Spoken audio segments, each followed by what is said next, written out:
What's up, party people? It's KeysDAN with RadioWhat.com, DJLittleRock.com, coming to you live in a living color from the Radio What studios. And this is my podcast, What Makes You Famous? It's an extension of the RadioWhat.com internet radio station that I've been running for quite some time. And if you need DJ services, where do I always send you? DJLittleRock.com. One more time, DJLittleRock.com. Check availability and get a free price quote. And maybe you could have me at your next event. You know I like to party with the people. The people need to be entertained. Are you not entertained? Let me entertain you. Speaking of entertainment, today on the program, I have Kate Stanton out of Ohio. I went back to Ohio. That's the Pretenders. Kate Stanton. Yeah, she's a singer-songwriter out there in Ohio and beyond. Really, she's all over the internet. So, I'm looking forward to chit-chatting with Kate Stanton and finding out more. So stick around. This week's shows, I have one public show, my regular Friday night gig, the Video Dance Party Karaoke Jam at the Rab in Conway, Arkansas. That's from 8 p.m. until 12:30 in the a.m. And you're the stars of the show. That's right. The stage is yours. And they got a full bar. The kitchen's open. Good food at that place. Oh, my goodness. They always send me home with a plate. Way too late, but always delicious. They got some, and it's not it's not bar food. I mean, they do send me home with wings because that's what I asked for, and they got burgers and pizzas and stuff like that. But the new owners also own the Italian restaurant in Conway, across from the movie theater there. So if you're ever in the neighborhood, head over to that place. But they've also fancied up the kitchen at the Rab. So I'm very excited about that. That they've been really making something that was really good even better. I like that. I like that a lot. And also they got a pool tournament on Friday nights. They got 10 diamond style pool tables. So it's Video Dance Party Karaoke Jam on this side of the Rab, and over on that side we got pool tables that you can play even if you're not in the pool tournament. I know they save a couple of tables for the non-tournament people. But if you want to try your hand at playing pool and possibly make some money while you're doing it, check out the Rab, Conway, Arkansas, Friday night. I start at 8 p.m. The karaoke jam starts at 8 p.m. and we go until 12:30 in the a.m. Very exciting. And then on Saturday, let's see. Usually I do weddings or parties on Saturday, but I think I have a free Saturday this weekend. So I am going to have a good time. I just bought a new van, newer Chevy van, a big full-size 2500 van. So I need to deck that thing out. My DJ equipment is kind of laid all over the floor. I had the little Transit Connect that was smaller, so my equipment fit, really compact in the back of that Transit van. But now I have this big honking, 2,500, 2.25 ton van, and it's got so much room. I need to block off just the back part and have, the same space that I had in the Transit, and then have the middle part. Heck, I might make it into some kind of a camping mobile and do some nature walking, maybe some camping, maybe some, connecting with nature.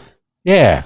Kind of excited about that. I think I'll do that this weekend. I'll start to measure it out and maybe get some supplies over at the local lumber yard and get that thing formed out. Make myself a little mini camper. Do some excursions out in the wilderness. Connect with nature. Yeah. All right, party people. That's enough intro. Let's get into it with Kate Stanton. I got her on Skype, so if you're listening to the audio version, I encourage you to check out the video version on my YouTube page, youtube.com/user/KeysDAN. Skyping Kate Stanton now. Hey, Kate Stanton's on my screen. What? That's cool. How are you? Oh, so good, man. I've been following you around on Twitter, of course, and I finally got you on the Instagram and the YouTube, the videos. Oh my goodness. I'm a child of the MTV era. I graduated in 1986. MTV came out around 81. And I remember music videos. So I appreciate an artist, a singer that takes the time to put out a video. Because when I do parties at the clubs and And even at private parties, I'll put up music videos. So I like to have the visual as well as the audio. And your voice, your singing, your style, it really lends itself to really any kind of visual. If you put up, oh my goodness. All right. This is listening to you, and correct me if I'm wrong, if any of these styles hit you. The big three that came to mind, big four: Sarah McLachlan, Fiona Apple, Kate Bush, and even Enya. And those are the ones that slid into my head while I'm listening to you. Just send me to another planet. I'm out in the universe. I'm so honored. Oh, I'm flying. I'm so honored because all four of those women I admire. They're wonderful singers and songwriters. Thank you very much. Oh, for sure. And on your own right, you've been, at least for 2 years, you've been putting it out there to YouTube. Probably been doing it long, but let's rewind. Let's remix. Let's find out what Kate Stanton's all about here on the What Makes You Famous podcast. I always like to start with, I have been starting with, if you were writing your own Wikipedia page, and I didn't see if you had a Wikipedia page, but if you were writing your own Wikipedia, and maybe you'll write it right now, and maybe somebody out there who has that knowledge of being able to put you on the Wikipedia. If you were going to put maybe the top 2 paragraphs, who is Kate Stanton? Yeah. So I am a country girl at heart. I grew up in the middle of a cornfield, practically in Ohio, about 40 miles outside of Columbus. So something that's near and dear to my heart is nature. And as a kid, I spent most of my time outdoors. And one of the first times I fell in love with music was really just singing to myself, playing outside. And even to this day, I still am outside no matter the weather every single day. And I know a lot of the trees and the birds and animals. I love being outdoors. So that is a big part of who I am. I still feel like you can take the girl out of the country, but you can't take the country out of the girl. I live in the suburbs now, but I miss being out in the middle of nowhere. And then I would also put in majority of my childhood, I was actually a gymnast for about 11 years. I competed. And one of the most fun things about being a gymnast was the choreography to the music for your floor routines.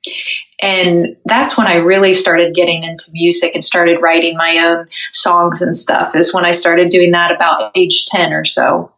All right. So I would put that in there. Kate Stanton. Yeah. Midwest girl out there in the cornfield, doing the outdoor thing.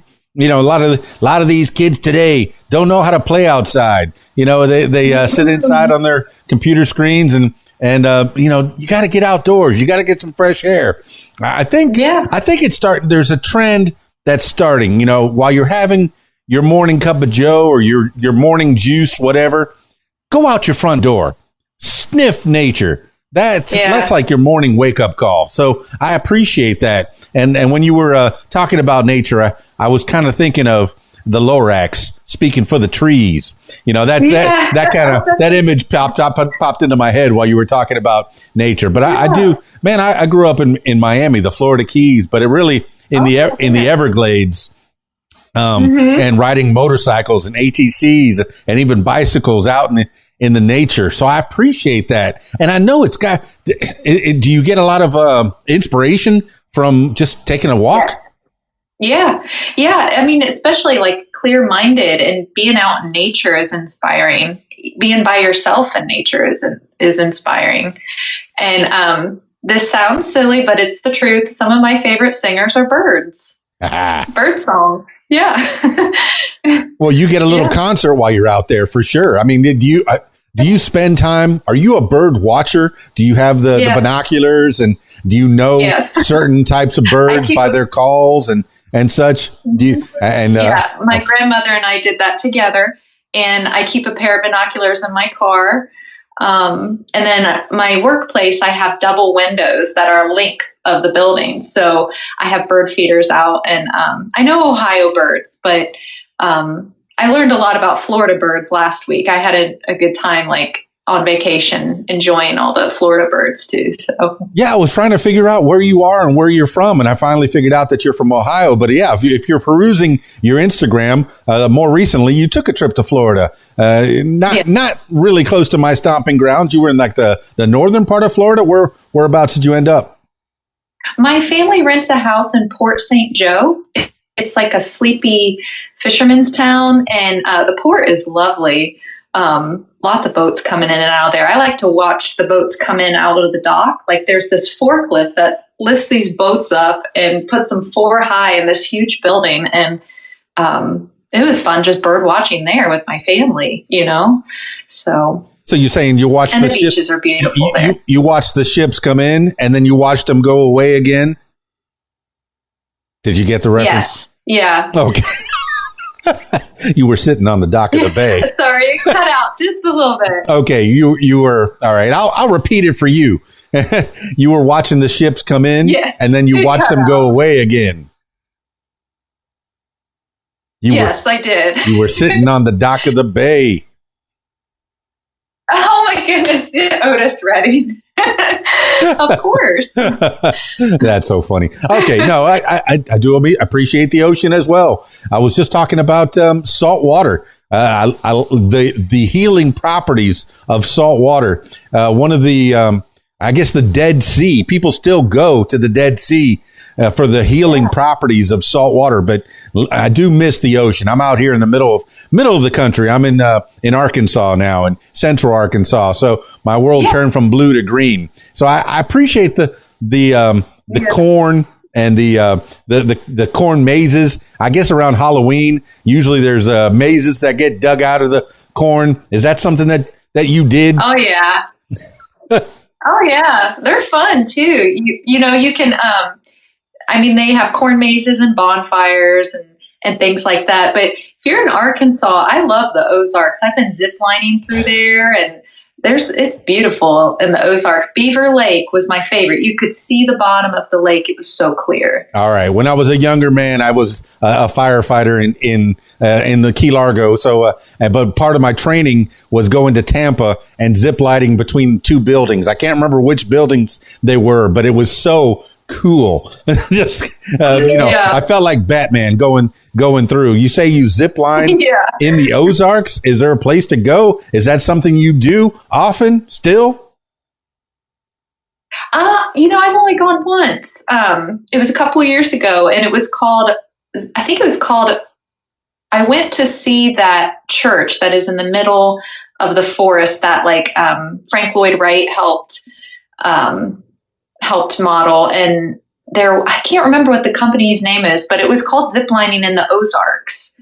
Okay. And it was really fun. Oh, this portion of the podcast brought to you by Ziplining in the Ozarks. Put them on your walking tour or on your ziplining tour. I do appreciate shout outs. I do appreciate, when you've gone to places and you remember places, little coffee shops and little mom and pop stores, especially the little ones. Hey, everybody's been to Walmart. Okay, yeah. I get that. But if you find something that's really hidden away, something that you have wow, more people need to know about this. Or maybe more people don't need to know about this. Keep it your little secret. But I'm sure the store owners would be very happy that you mentioned them by name. Support small business and support indie musicians. Of course. You better believe it. Doing this podcast for sure. I mentioned that go see a local live musician. Go to your local coffee shop. Go to that open mic night. These are people that are trying to get out there, get their name out, and put it out to the world. But you said that you started really having an appreciation for music doing your walks. Did you do music in school when you were a wee little Kate Stanton? Not formally. I was in choir in high school, and I did solo and ensemble. I was a mezzo soprano in my school choir, and I did Jesus Christ Superstar, the musical. That was a lot of fun. But I didn't start. I got a job at a record store when I was 16, and I saved up some money, and I got some guitar lessons because I really wanted to learn how to play guitar. And then started to teach myself a little piano and started write my own songs to my own music. Because before I was writing like top line melodies over instrumentals. So I was a teenager when I started doing that. Well, explain for the younger audience, what is a record store, Grandma? Yeah, really. So it used to be Camelot Music, and then FYE bought it out. I don't know. You probably remember those days. Yeah. So FYE is For Your Entertainment. And this was back in the early 2000s when it was strictly CDs. So, and we had some vinyls. But now you go in one and it's merchandise, it's video games, it's even instruments. So it's all kinds of stuff. But it used to be just about the music. And if you wanted a good record, you would come to someone up at the front desk and say, I want someone that sounds like so-and-so. Like, I like this band, so can you direct me in this direction? And there was about 4 of us that worked, mostly college students. So I was really excited as a high schooler to work with some people that were listening to cool college music, you know, and we all kind of had our own section that we specialized in. Yeah, It was fun. I was that cool college DJ back in 1986 when I first started on radio. Yeah, that's back in the 1900s, kids. No, I was on KPX 88.5. It was a college radio, but it was really out of Piper High School down in Fort Lauderdale. And I remember, we would get records that would come in from independent artists, and sometimes we'd get stuff that would hit big in like a month or two. So you never know. You get a song, people are sending you brand new CDs. And I still had records back then. CDs were just coming into fashion, but I was getting records a lot. And I do miss vinyl sometimes. But, I would get to break out new artists to my, to my 4 listeners in the dorm rooms, because it is college radio after all, and high school radio. And who's listening to 88.5 all the way down there at the end of the band, at that end of the band, for a guy that's just stumbling through words. Hey, and if you notice, the stumbling never went away. And I guess that's my charm. It's part of my charm. But do you remember working at the record store? Here, tell me if this sounds familiar. Do you have anything by that guy with the hair that goes bump, bump, bump, bump, bump, bump, bump? Do you know? Do you know what I'm talking about? I learned very quickly that I had to know everything. It actually instilled such a music nerd in me that I knew I learned so much there. And so even Guar, I had never heard of Guar, but I used to get this guy with a long beard that would come in and be asking me about death metal and stuff. So I had to quickly learn about certain bands. You're so good. You could have been a DJ. Working at a record store, you get to learn about all kinds of music, all kinds of people. And sometimes you could judge a book by their cover. Sometimes you could see the guy with the long beard and the bald head and you go, oh yeah, he wants Metallica or something like that. You can figure out your demographic by judging a book by the cover, if you will. But, oh, man, I do miss records. I remember I had a quote from KC of KC and the Sunshine Band.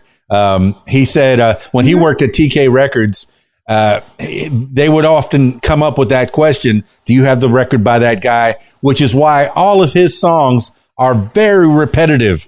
It's Boogie Shoes. It's Get Down Tonight. It's, so they just repeat it over and over and over. But that's not your jam. You seem to me, are you a storyteller when you're singing your songs? Or what is the feeling that you want to give people when they're listening to a Kate Stanton jam?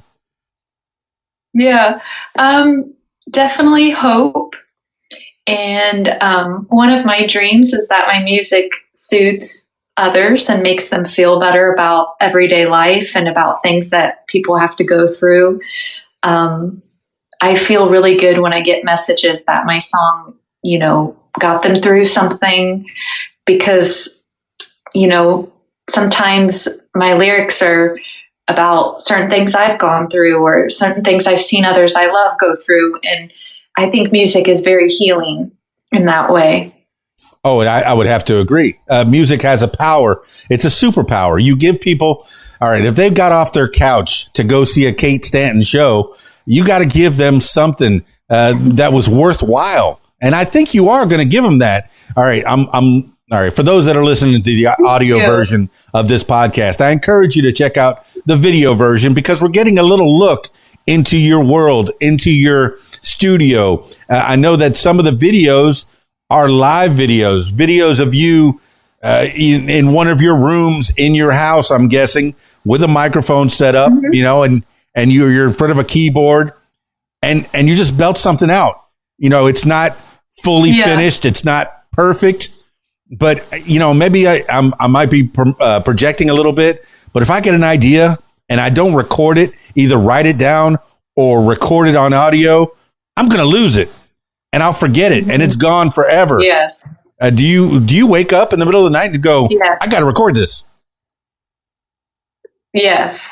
And a lot of those songs that you're talking about on YouTube where it's just me and the keyboard, that was set up in my kitchen. And I was actually recovering from surgery. I had a major surgery. There was a tumor actually behind my eye. And while I was in recovery, I turned to music and I set my keyboard up in the kitchen. And I was just like, what do I have to lose? And I turned my phone on and I started recording songs. And I might have had like a song sketch written out, but a lot of it was improvised. And then I thought, these are going to be demos. I'll make them into studio polished versions at some other point. And some of them I did. And some of them were just meant to get out there for the time. So that's another reason I believe music is so healing is it gives you purpose. It gives you something to look forward to. And it makes me feel good, not only to sing, but to listen to it, to listen to others, to support others. It makes me feel connected with others. There's so many just great things about writing songs. I mean, so many metaphors. You're teaching people how the sausage is made, a little bit of inside baseball, a peek behind the curtain, if you will. How many metaphors can I say for you're digging into Kate Stanton's process? Ooh, I cringed when I said process, and you're honing your craft. More cringy. But no, it's what you're doing. It's how it's done, and you're teaching people. This primarily is a teaching podcast, and right now they're learning from you, Kate Stanton, how you become who you are, how you're becoming. You got to this level. Now you're going to get to the next level because you're going to keep going, persevering, keep putting it out there. You have gear in your house. I'm looking at a guitar. I'm looking at a microphone stand. I'm looking at a keyboard. I mean, what kind of gear do you have that you can record on? And, it's like for under $1,000, maybe a couple thousand, including the computer, you can record a pretty good demo in your house. What kind of gear are you working with back there? I've got my late grandfather's electric piano here that I plug into a little preamp, and then I use my MacBook Pro. I use Logic. That's my digital audio workstation. And then I've got a couple guitars here. I've got a Yamaha six string, and then I've got my Ibanez. That's an acoustic electric, but for the most part, I just use this electric piano, this upright right here. All right. And then I've got my mic set up here. I'm going to go back and forth a little bit. Now I need to find out, when did you learn how to, we know you're a gymnast. We know you're doing flips and choreographing to music, but when did you start to learn to play music? We know you were singing a little bit of chorus, in the choral group. Was it I don't even know, mezzo? Yeah. What was your mezzo soprano? It's just like in between altos and sopranos. So I got the parts that weren't the highest, but they weren't the lowest female parts. So it was in the middle, and I learned to harmonize that way, which was nice. Well, I had to learn vicariously about chorus through my brother. When he was in 8th grade, his voice dropped. So he was the only bass in 8th grade. So in this whole chorus, I remember they were singing Chiquita Banana. We're Chiquita Banana, and I'm here to say. And you could hear him clearly in the background saying, Chiquita Banana, Chiquita banana. Yeah. No, so he's the only bass in eighth grade. I think there's a song there. There has to be a song, the only bass in eighth grade. But no, that's a whole nother story. That's about me. This is about you. All right. Now, KeysDAN, when did you pick up on the piano? Was your grandfather teaching you piano? My grandfather was in the Navy band, and he was an excellent musician. But he didn't really teach me. I used to come to him with a lot of questions, and he taught me some classical pieces, and he would play pieces. Like one time I asked him to play a Tori Amos song that I just loved, and I wanted to learn it on piano. And he's like, "This is so weird. Why do you like this, Kate? It's so weird." And I was like, "I love this." So he showed me things like this. But I mostly self-taught on piano because I didn't really take lessons. And I just learned, I could always learn more too. I just learned with time how to accompany my voice and how to write songs. And a lot of times I collaborate with musicians who are better than me and I can learn from, because you can always learn with music. That's another thing I love about it is you can never stop learning with music. There's always something new. So, well, there was another name that it was in my head, but the name eluded me. Tori Amos. Oh, yes. Yeah. I loved her. Oh, my gosh. And you're carrying those names that I gave you before. And then that name, you're carrying that style. You're carrying that image, and plus you're adding your own little twist to it as well. Oh my goodness. It's Thank you so much. It's music to chill by. It's music that I'd find you need to sell this to movies. If you're not part of Sync, I think is what I've been hearing about. Get your songs into Sync, and maybe a movie, maybe an independent, or maybe a big time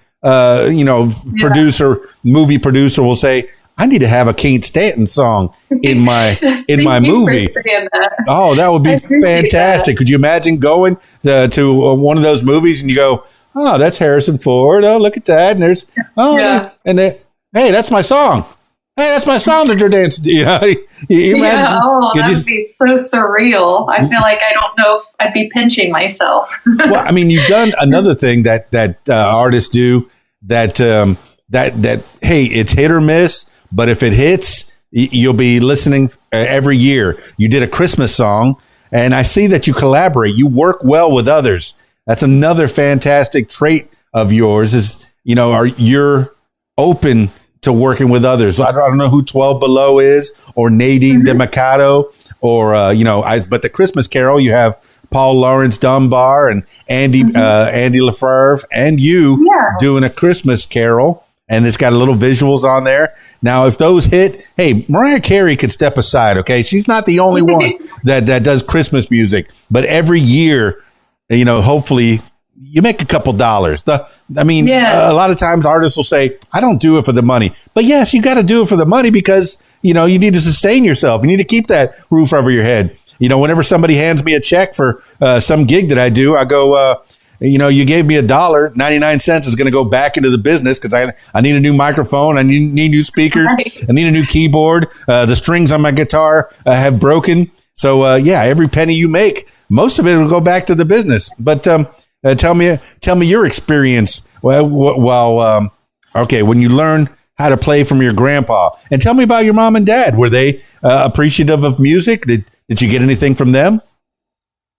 My mom, she told me later on that she played guitar a little bit when she was younger. She said she really wanted to learn Led Zeppelin, of course, Stairway to Heaven. She was like a lot of people of that generation.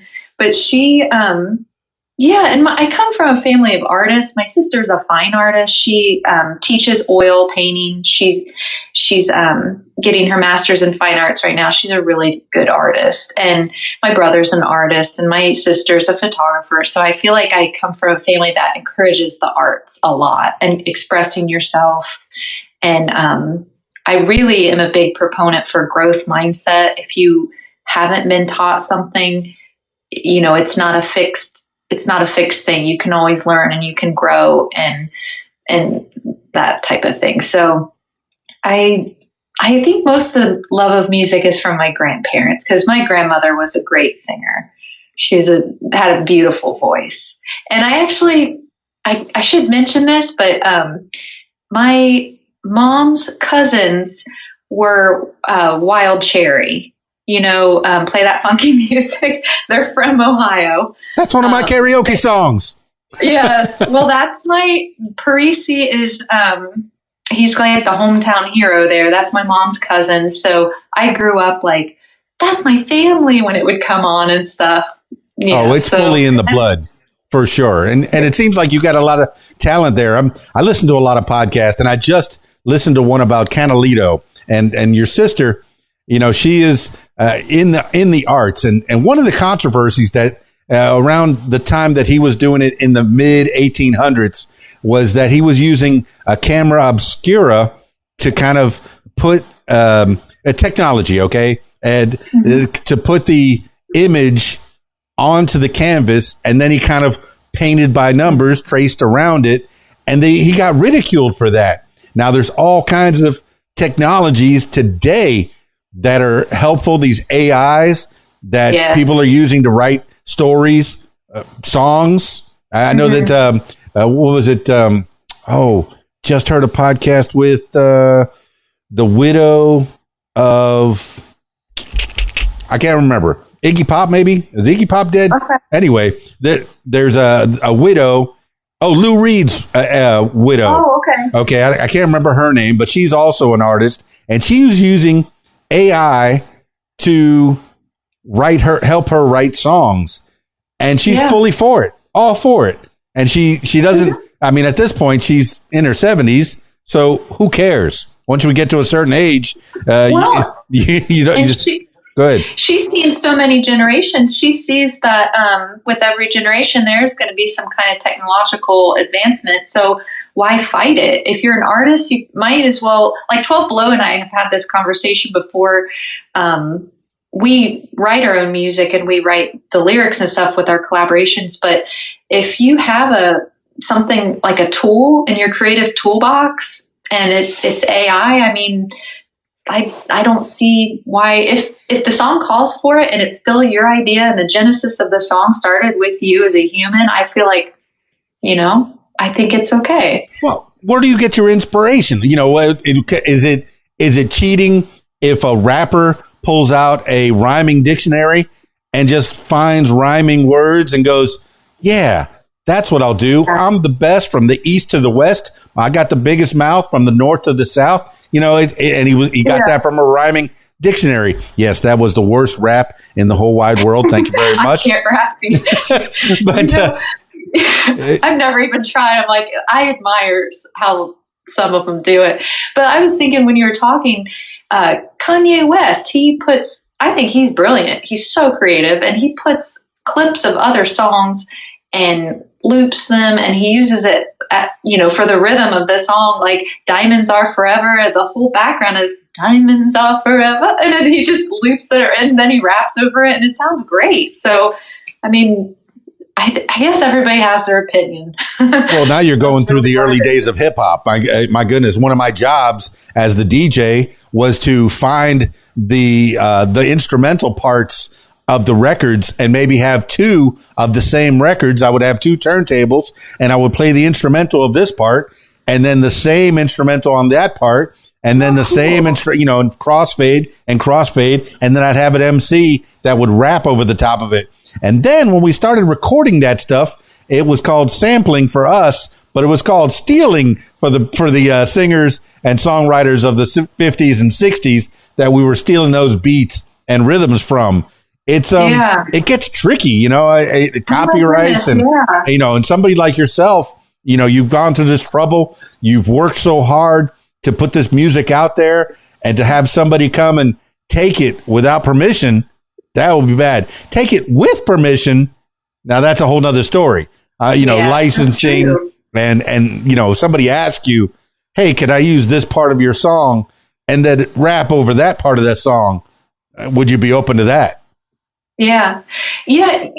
I was thinking when you were talking, you remember Dido and Eminem?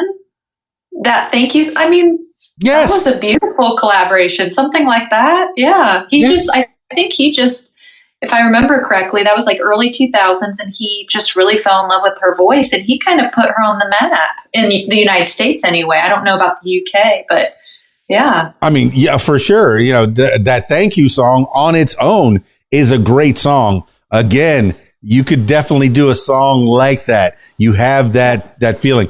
And oh my goodness, Sinead O'Connor just passed. Oh my goodness, her voice, haunting. You have your bio says haunting, ethereal, vocals, you know, weaves and dreamy soundscapes, introspective. I like those adjectives. I like that description. It's not it's not a complete box to put you in, but it's a place to jump off of. When I was listening to your song and I let it play to the end, yes, the algorithm of YouTube sent me to dreamy scapes, where it had like waterfalls and, very nice, enchanting music. I was like, well, let me test out where is it going to send me? And I'm guessing Spotify is going to do the same thing. If people go on your Spotify, they're going to go, oh, okay, it takes me along that rhythm and along that style. If you're doing a nature walk, put Kate Stanton in your ears. I'm talking to my listener now. So cool. Thank you. But it's so true.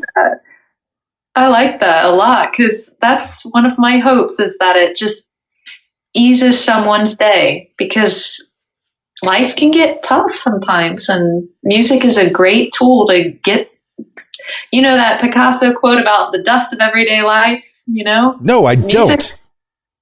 Yeah, like art washes the dust of everyday life off. And so that's music. So I like that a lot. I like that completely. Yeah. My goodness. Now, all right. You said you were a gymnast. I do want to touch on that. What was your best? Well, I mean, what kind of gymnastics did you do? I did competitive USAG League, which is I got to level 9, so I competed a lot. But I was not a powerhouse. I was kind of weak on the vault. So my coaches would put me up. I had a pretty intense bar routine. Uneven bars, I could stay on those all day, every day. I just loved the uneven bars. And then I was pretty good at beam. So beam and bars were my thing. And then floor was fun to choreograph and be creative with your floor routine and stuff. And then vault, I was just like, let me just get through this. Well, level 9, I never got to level 0. So level 9 is very impressive to me, that you, and the uneven bars. Oh, it's one of my favorite things to watch in the Olympics, for sure. And that you're doing all those flips. I think that was one of the subtext in Footloose, is that Remy was a gymnast and he could do flips and such. And there's a lot of, there's a lot of subtext or subplots, I think, it's in movies where one of the characters, oh yeah, I used to be a gymnast, and all of a sudden they're flipping to save the day. So you could definitely save the day as a gymnast in a movie, in a Hollywood movie, a big Hollywood movie. So you have your song there, and then you flipping around on the. Do you still do any of that at all? Do I still do it? On trampolines, I still can, but gravity has caught up to me a bit.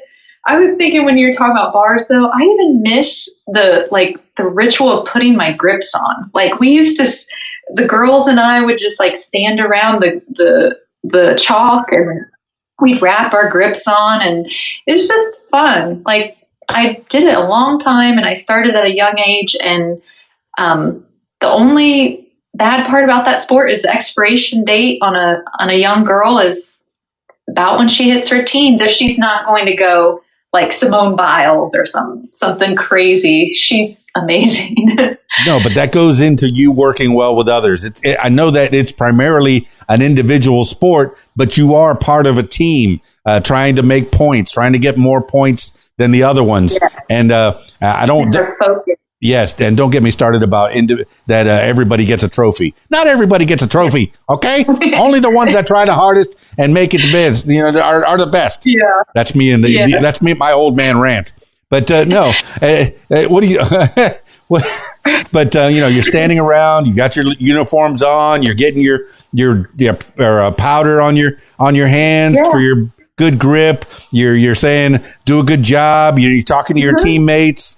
It's great. It's great. It's a great way to work well with others, and that carries on to your later life when you're in a job, working in an office. You got that person next to you in the cubicle. Hey, have a great day. And of course, every once in a while you get that one in the cubicle says, "Don't tell me what to do," and it just goes about their business. But I've been in jobs like that, but thankfully right now I have some wonderful colleagues in a small business. But I've been in a large corporation before where you just got to kill them with kindness, I guess. Well, talking about large corporations versus small corporations, working at smaller radio stations, I have more freedom than working at the bigger radio stations. So sometimes, the music programming comes from a place that's not even, in my location. If I'm in South Florida playing music on the radio, or in Little Rock, Arkansas, playing music on the radio, it's not the same kind of music that they're going to want to hear up in Michigan, or up in, it's colder up there, or it's hotter down, but when you have a mom and pop and it's just one, you can get a Kate Stanton to come by with her CD and hand it over to the DJ, and the DJ will take a listen to it and go, "I like that," and put it right on the air. You have that freedom. Yeah, but when you're working with a big corporation, sometimes it's a little tough. Yeah. But there's more rules and regulations, it seems like, and small business really honors that creative entrepreneurial spirit of each individual. That's what I'm learning anyway. Well, that's another thing. Are you still in Ohio, in the suburbs in Ohio somewhere? Yep. What part? Whereabouts? I'm near Dayton, Ohio. Dayton, Ohio. One of the D's, not the C's. I know, what is it? Cincinnati, Columbus. Just north of Cincy. Yep. Okay. All right. Because there's like the C's are the biggest cities, right? Cincinnati, Columbus, Cleveland. Yeah. Okay. But how I like that town, I know Cleveland rocks is definitely a thing. My goodness, the Rock and Roll Hall of Fame is there. Have you ever been? Mm-hmm. Yes, I have. Yep. I want to live vicariously through you. Is it worth it? Yeah. Is it worth me driving up there? I thought it was awesome. I particularly liked seeing David Bowie's outfits, and just Prince's outfits are there. Some of those flamboyant performing outfits that some of them had, and how many artists have been in the Rock and Roll Hall of Fame. And it's been a while since I've been, but I of course recommend it. I appreciate that. Put it on the walking tour, the What Makes You Famous walking tour. No, but going back to you. Okay, you're breaking out of school. You're flipping your way out of school. What songs were you doing your routines to? What's your favorite one? Oh my goodness. Okay, my level 9 floor routine, I choreographed to Yanni, his sand dance song. I know.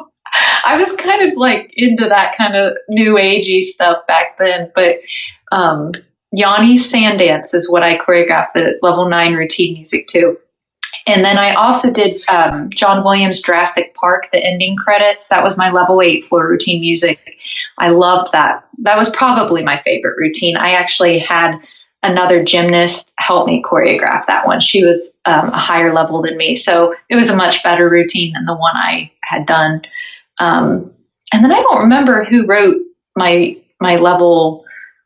first level 8. I did level 8 2 years. I don't remember, but it was electronic. And I feel like I wasn't being myself with that one. Mm-hmm. I was more graceful. I liked to dance more because we had to take ballet every Saturday too. I don't know if I said that. So, we had to incorporate dance in between the tumbling passes. So, well, this is the music that inspired you to do the tumbling. Now you're going to be inspiring the next generation. Perhaps a young lady or a young man will, be tumbling to you, to one of Kate Stanton's songs. Cool. Wouldn't that be cool?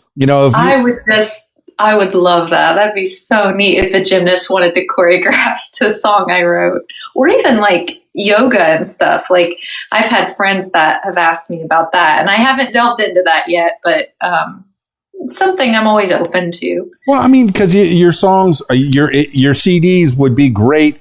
I remember going to coffee shops and picking up the CD that was, while I'm getting my morning Joe, I'd see a CD and the cover would look kind of cool. Oh, Kate Stanton. Oh, I'll pick it up. Hey, add this CD for me too. And I'll take it and put it in my car, slide it in there, have Kate Stanton in my car, in my was it 87 Mustang back then, and just listen. Oh, cool. Oh, that was pretty cool. Yeah. That stuff that you find at the coffee shops, there's hidden gems there. When you go to FYE, not that I don't think there's any FYEs around anywhere, but when you go to those entertainment shops and you're digging through trying to find something different. Kate Stanton is something different. It's something that's going to inspire you. Something that's going to, wow, it's not the stuff that I was listening to on the pop station. I tried the other day. I don't listen to a lot of music in my car on the radio, but off of my own phone player. I guess we'll play everything's on our phone. I put my own little playlist and I listen. And now, of course, Kate Stanton's going to get shoved into that playlist as well. But I tried to listen to pop music, my local pop music station. It was 10 songs over and over and over. 10 songs. And I heard it's the same. I can't fact check this. This is hearsay, but I heard it's like the same producers too. So that might be why we're hearing the same type of music that makes it anyway. That there's so many indie artists out there on Twitter. So many I've come across on Twitter, like hundreds, that need to be heard and need to be supported so they can continue making music, because most of them also have day jobs. So they're doing this with what little creativity and productivity they have in the evenings after their day job, So I have a lot of respect for indie artists. Well, you're giving people gems as well. People that want to make it in this business but don't know how. You're going to have to, knuckle down, get yourself a day job, the insurance business, the insurance job, the soul sucking job. Hopefully not. Hopefully it's decent enough to where you have some kind of a good time to make a steady paycheck. I tell people that the entertainment business, the money can be good, but the work is not steady. It's a constant hustle. So, your day job, your steady gig affords you the ability to go on a Thursday night and do that open mic, Friday night, do that club, Saturday, do that 50,000 stadium arena. Come on, Kate Stanton. Let's hear them. You hear them. No, but can people go out anywhere in Ohio and go listen to a Kate Stanton show live? I've heard you live on the YouTube. Where can we see you live? I don't have anything planned right now. The last gig I had was before the pandemic, and it was a small coffee shop. But I don't have anything planned as of right now, because I'm actually in a big writing phase. I'm doing a songwriting circle with the Carrie Cole School, and I'm really enjoying my collaborations with 12 Below, and I've just been writing a lot. So I think once I get my favorite material, because sometimes I take a while to wrap my head around things. I think once I get my favorite material, I'll start doing that more. What's the Carrie Cole School, Kate Stanton? What's that? Yeah, Carrie Cole is a voice and music school in New York City, and I've done so many of her classes now. I just respond well to her teaching methods. I respond well to her, and it's a supportive just group of songwriters. I'm doing it right now with weekly lessons with her and a group of us. So it's been really rewarding.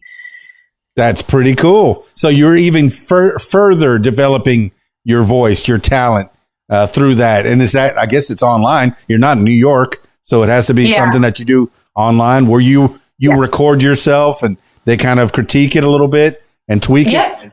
Mm-hmm. Fantastic. Yeah, we get we're lucky to get her ears and her experience on some of the songs. And, some songs don't go anywhere. Like there was one I did a couple weeks ago, and I think I only shared it with a handful of people there, and I never did anything with it again. And but I still feel everything that I write will grow into something, whether it's used now or later. So sometimes you just do it for the sake to get it out and whatnot. Yeah, the internet can be used for good. You know, I hear people all the time, especially on this podcast, where, the guy will be in Australia and his drummer will be in the Middle East and his guitarist is up in England somewhere, and they've never met, but they've collaborated. They've made music together. Tell me about your collaborations. Have you met all these people that you're singing with on your videos, on your music? No. What? No. Other than Zoom. Most of these collaborations were one of the gifts from the pandemic, really. Like, we all started going online, and I started during the pandemic, I started doing FALM, February Album Writing Month.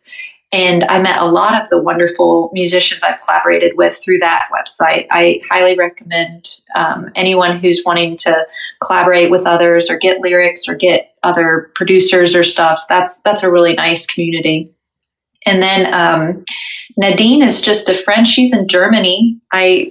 She's a very, very talented producer, and we talk sometimes over Zoom. And then of course 12 Below, we met on we meet with a piano group that is on Twitter, and then just mostly online. We send each other stems, and then he mixes it, and he's in Germany, and sometimes he's in New Jersey, sometimes he's in Florida, so it's all over.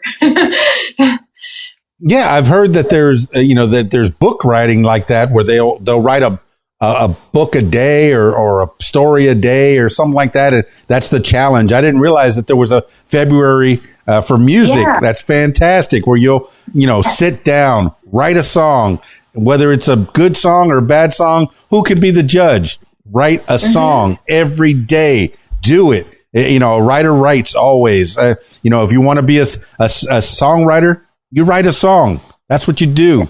And that's all you, I could hear it in your voice. I can hear it when you talk about it. This is something that you love. You love to do this, and you have to do it. The day job, if you want to talk about it, you can. If you don't, it's a day job. Yeah. Yeah. My day job is inspiring because of the people I work with. And, but yeah, I've tried before to not do music, and it doesn't end well for me. I get sad. It's just too much of a part of who I am. So I can't not do it. And once I realized that, I just stopped trying to be somebody I'm not, when you're doing it in your room, you don't feel the energy of the people like at a live show. So I imagine the experience, and you can tell me, correct me if I'm wrong, the experience of, being in your room, having a camera, maybe somebody will watch it on YouTube, maybe they won't, but you just have this desire to play some music and see what people think. What do you think? Now, when you're at the coffee shop pre-pandemic, and hopefully soon you'll be at the coffee shop and beyond, so people can go see a Kate Stanton show. Don't keep it away from us. Come on, we got to go. We got to see you with your keyboard or your guitar. What do you like better when you bring it on stage, a keyboard or guitar? I've only done one show. No, actually, I take that back. I've done 3 shows with the guitar, and I feel like I'm not as good at the guitar. So I feel piano probably, but I just love to sing. So whatever accompaniment calls for the song, I'll do. But singing is like way up here. I just like to do. Well, I like that power is that you have one. That's one more advantage you have over the just singer, is you have the ability to accompany yourself. A guitar, if you can grab an acoustic guitar and go sing out on a corner, you could busk. My cousin Timmy, he goes out all the time in Fort Lauderdale on the beach there and just busks away and makes his daily bread, just doing that. And sometimes they'll hire him for the coffee shop or the restaurant. You may get discovered out there, but you're beyond that. You've already been doing this for so long. You need to get to that next level. Do you have somebody that's helping you? Do you have, I know you said you're independent, but do you have a team that's maybe helping you to record things? You already told me that you have 12 Below and Nadine Mikado. Nadine de Macedo. Macedo. You say Macedo. I say Mikado. But, you have people that are helping you to create the music, but who's helping you to get your name out there? You're on the Twitter. You're on the Instagram. Who's helping you with that stuff? Or is that all you, all KeysDAN? I had this moment maybe a year ago where I was just like, I have to self-promote. I have to start getting out there. I've actually only been on Twitter a little over a year now. And 12 Below helps me with production and instrumentation. They're fantastic, fabulous musicians.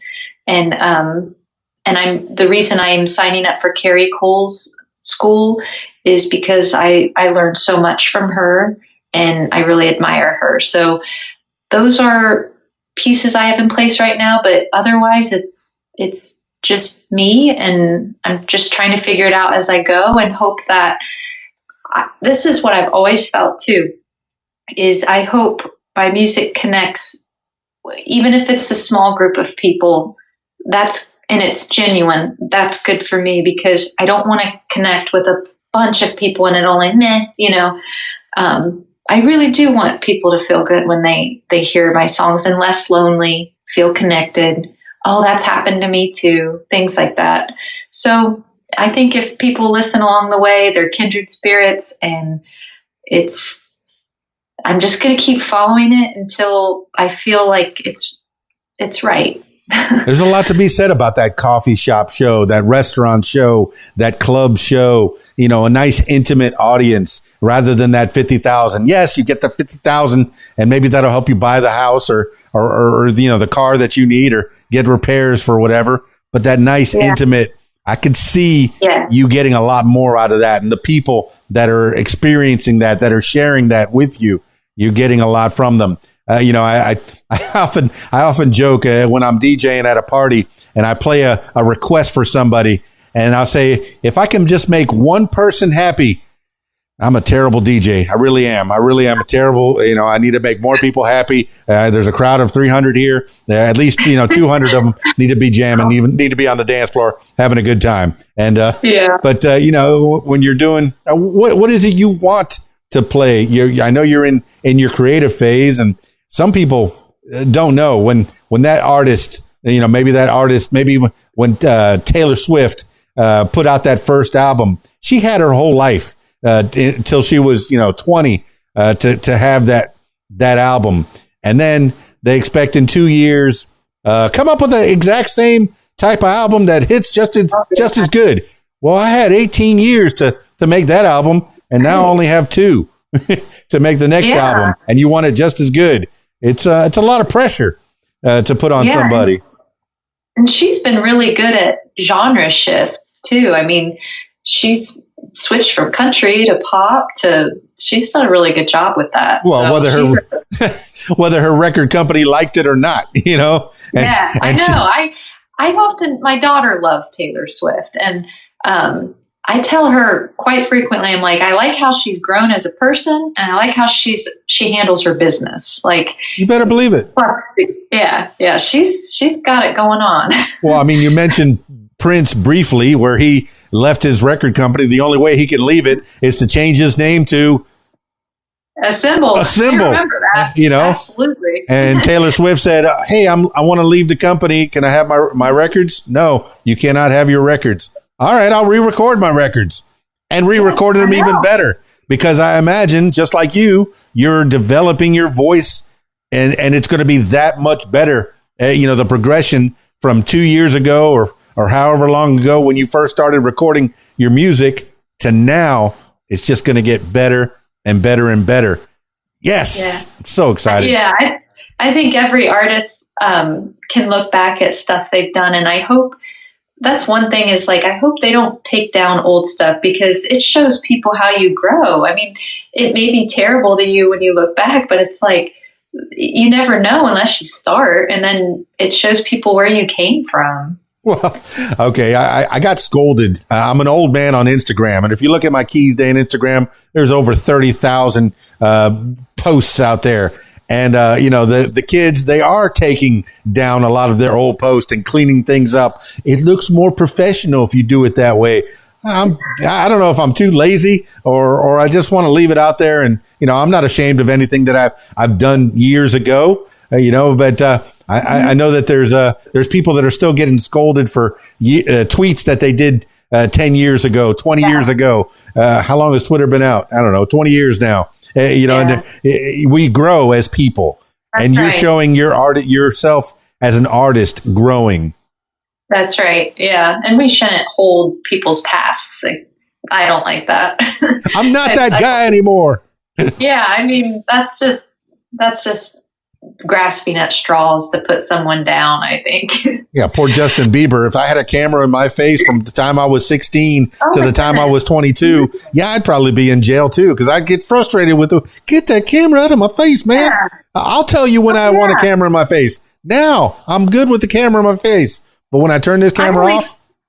I always felt that way about Britney Spears. I felt like they were very unfair to her and cruel and just mean to her. And she was, to me, I don't know her personally, but I always felt she was so sweet. And I felt like people were just saying the meanest things to her point blank. And they expect her not to be human and eventually snap. I just thought, and I think people are now realizing they mistreated her early on in her career. But yeah, I think it's mostly good, and people are mostly good. But there's a lot of mobbing and bullying online too, not just with teenagers. Adults do it too.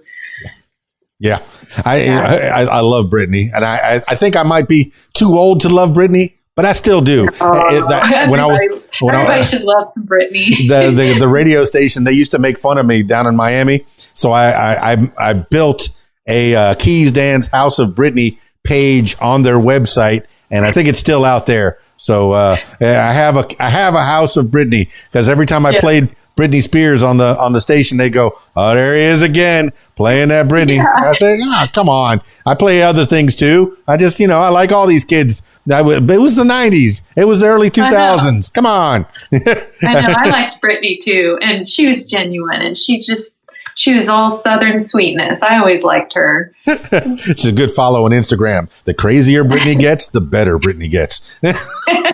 All right. That's enough about her. Hey, as we wind this thing down, and I know we've only scratched the surface, I don't want this to be the last time that we talk. As time progresses, when you do get that album or those singles out there, I want you to talk about them. When you do get those shows that you want to promote, come on back. We'll chit chat for a little bit. Okay. It doesn't have to be a whole hour like this one, but I want people to know where to find you. If they slide into your DMs, business only.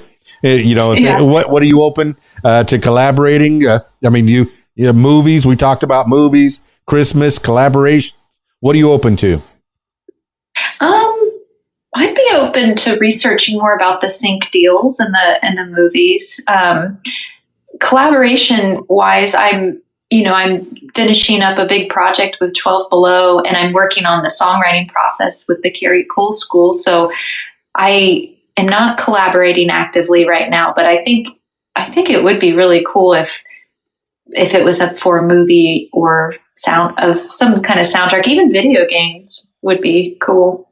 Well, it sounds like you keep busy. You got the day job that's probably 9 to 5, and then at night. You do your live videos and your songwriting, and then every once in a while you talk to a goofy bud like me, So I'm very happy and appreciative that you took some time to talk to me and teach me and teach my listener how to be Kate Stanton and go beyond. The thought, I think I want to be a singer-songwriter. Well, go be a singer-songwriter. Go do it. Maybe do some flips on a uneven parallel bar and work on your balance beam, but always have songwriting in the back of your head, and have a very talented grandma and grandpa That's another plus, another bonus. And talented sister with her oil painting. I hope she's going very far in that too. So my sister is a lovely person. I will tell her you said that. Thank you. Super fantastic. Well, I mean, I hope you're doing great. You got a smile on your face. You already told me you have at least a daughter. That's how she think. What does she think of mommy playing this music? She has known since she was little. We used to sing together, and she played saxophone for 3 years, and she loves Taylor Swift right now. She's all about Taylor Swift. So she's got her own music going on and with her friends, and she's 14. So she curates all these playlists for her friends on Spotify. That's the thing to do right now, is like the chill playlist. And she finds these indie bands on there, and sometimes she'll put them on and be like, who is this? This is really cool. It is really cool. And I see a lot of 14-year-olds and the teenagers when I'm doing their Sweet 16 parties and stuff. Sometimes they'll have an AC/DC shirt on, and I'll go, what's your favorite AC/DC song? Who? Yeah, I know. Or Nirvana or Pink Floyd. I've seen that too. Who? Look down. Oh, yeah. It's just a shirt. They wear it ironically. I said, you need to get a good musical education. Now, every once in a while, I do a karaoke. If the record stores were still around, they would.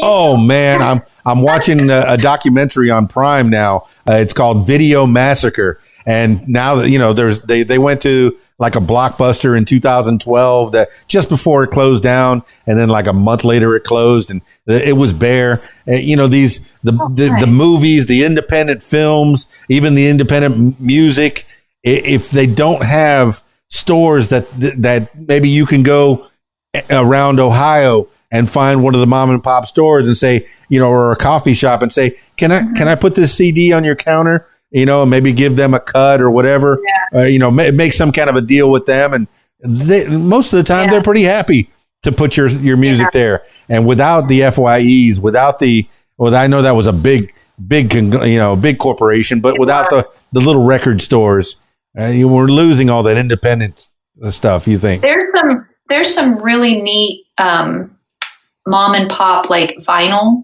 stores in the Dayton area. So I'm kind of thinking that is the way to go for local musicians, is get your stuff on vinyl for physical copies to sell, because Omega Music in Dayton has a local musicians like location, and you can find indie artists from the Dayton area in there, which is awesome that they support them. So I've seen some of it, but I remember you'd be at Borders bookstores even, and you'd find local CDs, and those don't exist anymore. Well, I know I'm getting to be a dinosaur, but I gave up my techniques back in 2000, I guess. I gave up my records. I went to CDs. One party I did on CDs, and by that time MP3s were already going. I can have every song. I can buy every song in the world with my Pioneer CD interface or turntable interface and a computer. I could buy every song in the world. I get a request. I want to hear a Kate Stanton song. No problem. Buy the song. Yeah. Boom. Put it on the turntable. Shoot. It's out to the world. So the vinyl, I guess it's gone. The way of the dodo. Although the dodo might come back too. I heard this year, I think they're going to clone them and bring them back. Oh my goodness. The Jurassic Park. They're working on the woolly mammoth and the dodo is coming. Oh my goodness. There's so much knowledge. Little trivial stuff comes in my head, but the CDs are going away. Records have gone away. Heck, I miss my 8 tracks, gone away. Yeah, I guess it's all digital. It's all streaming. As long as you're out there, and you're out there. You got to keep up with the technology. We talked about technology earlier. Keep on going, moving with the changes, and you're doing it. You're doing what you need to do.